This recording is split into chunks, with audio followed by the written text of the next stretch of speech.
Hour 6.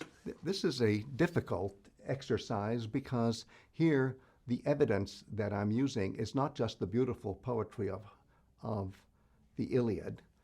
It's also texts from the Near East.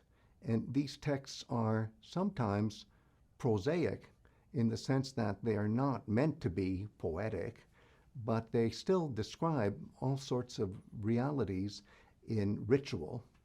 And I'm thinking of the Hittite Empire, which was a great rival civilization in the second millennium BCE, the era when Homeric poetry as we know it started to take shape.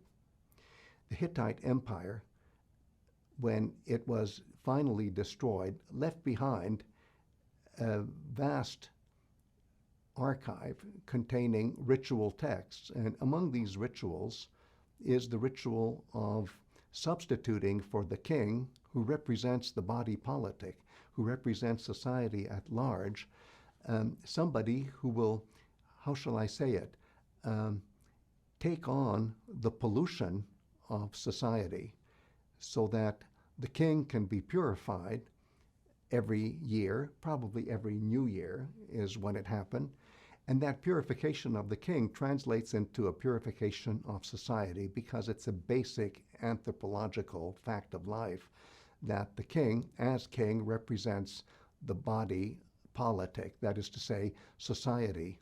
And the body of the king is the body that is society, or to say it in a more literary way in English, the body politic.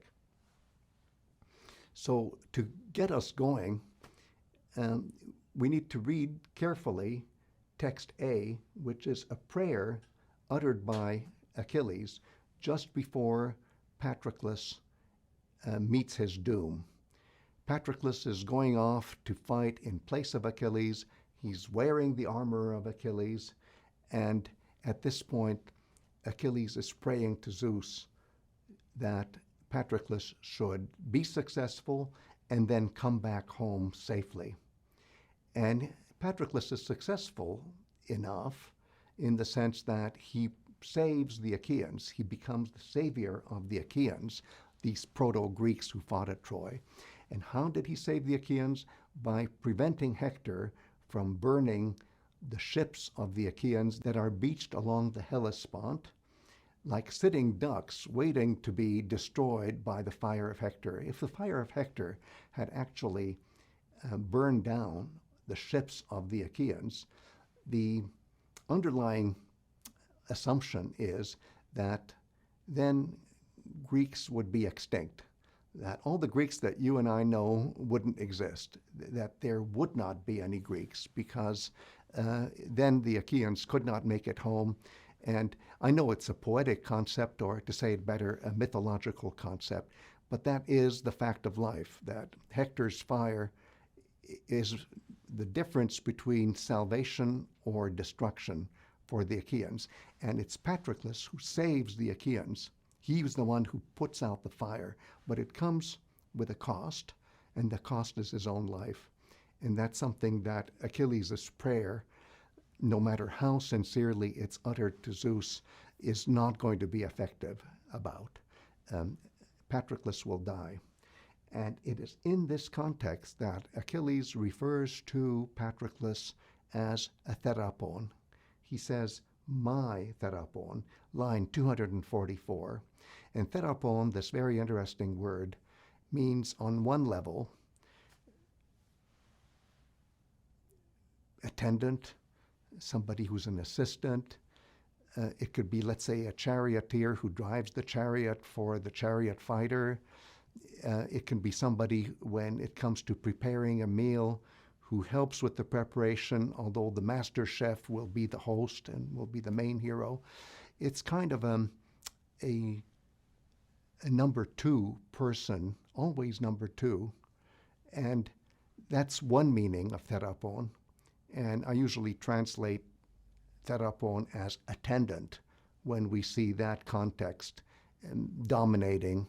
However, there's a deeper meaning which we can reconstruct not only internally on the basis of this very precise language that the Iliad shows us, which can be used as linguistic evidence, but also external evidence. And I mean the ritual documents preserved in Hittite archives, these archives that were preserved after the destruction of the Hittite Empire.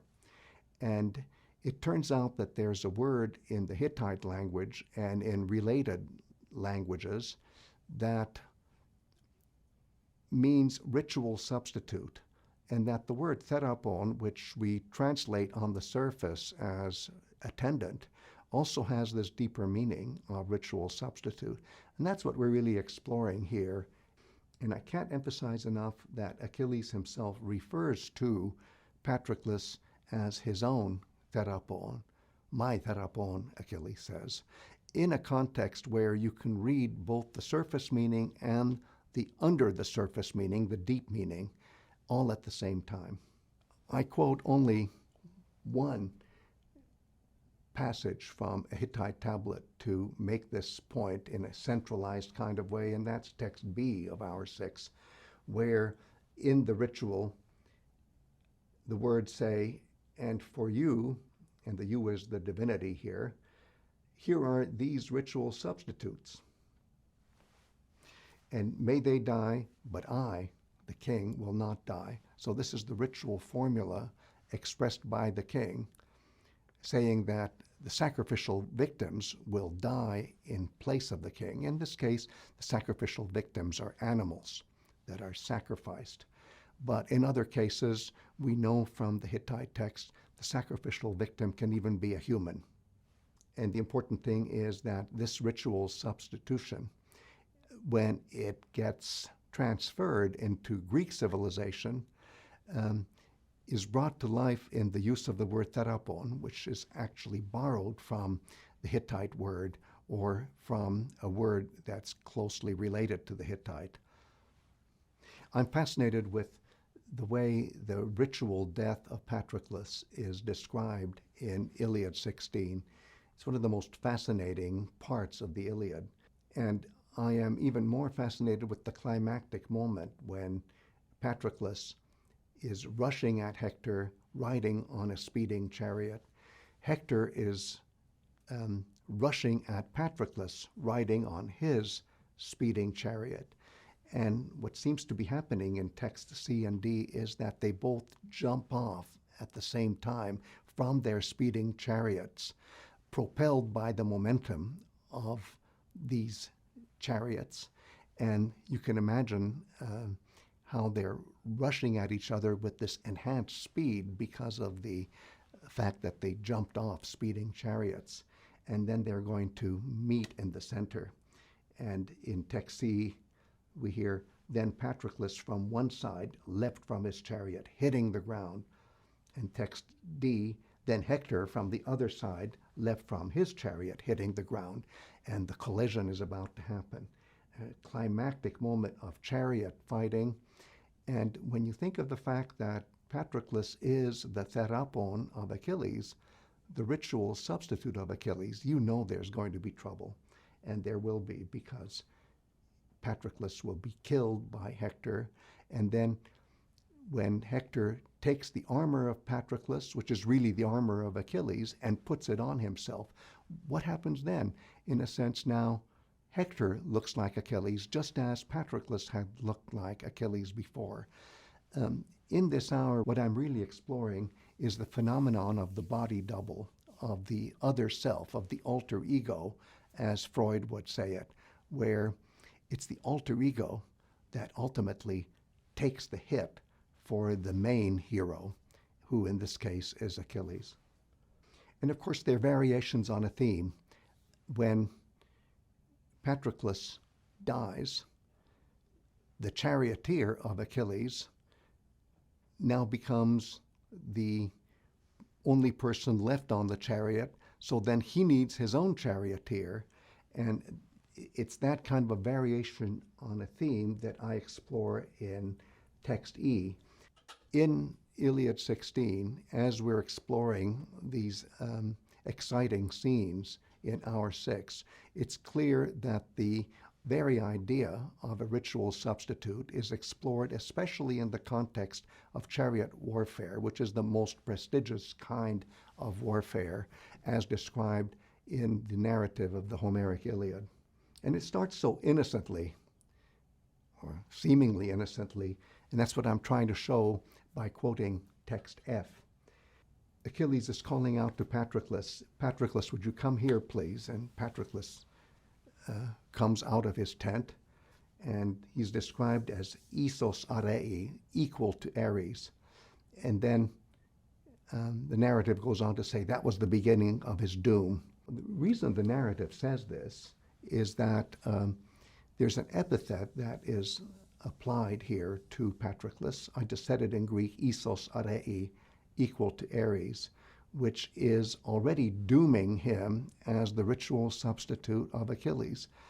And in case we didn't get it, the user-friendly medium of Homeric poetry, which always spells things out not just one way but multiple ways, so that we as learners, if we don't get it the first time, we'll get it the second time or third time or fourth time.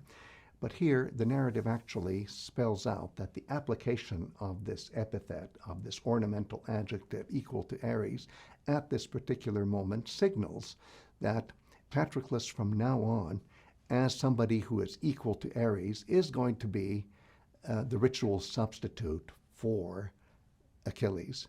And his doom is sealed.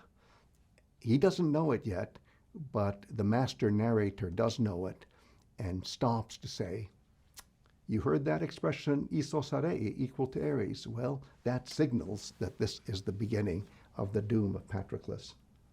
And of course, in other epic traditions, we actually get to see the doom of Achilles himself.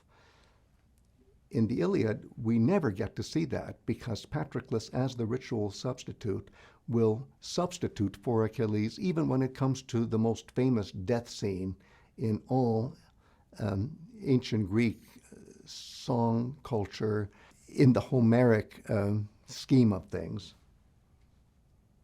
And what astounds me is that in the Homeric worldview, the death of Achilles is almost too painful to be narrated directly. So instead, the death of Patroklos is related, is narrated, and Patroklos is not only a ritual substitute for Achilles, he's even the narrative substitute for Achilles. It's almost as if it were too painful for us to experience the death of Achilles. That's how much he's a favorite in ancient Greek song culture. After all, his very name means he who has the sorrow of the people, or he who has sorrow for the people. And that element, achos, is, remember, not just sorrow, not just grief, but the expression of that sorrow and grief by way of singing lament.